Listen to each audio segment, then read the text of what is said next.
Hiking the wild mind. This morning we heard the rain fall after many days of sun. Stuck inside, imagine yourself on a journey of sound.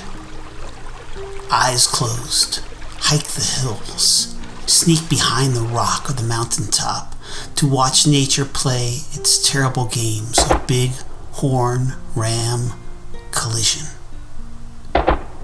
In the distance, the pack always hunts, calls, careens into the bush, coyotes on the prowl.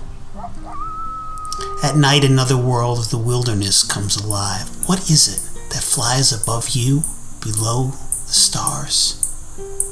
Again by day, the unknown unfurls its wings, sings a song on the wild edges, places you have yet to imagine.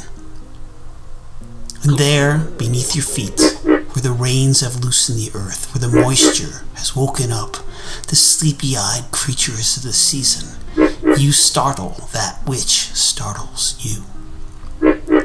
So settle down, stake a tent, claim some ground, listen until the morning arrives, and wonder if the sun still follows the stars. Gather up your world and head back home.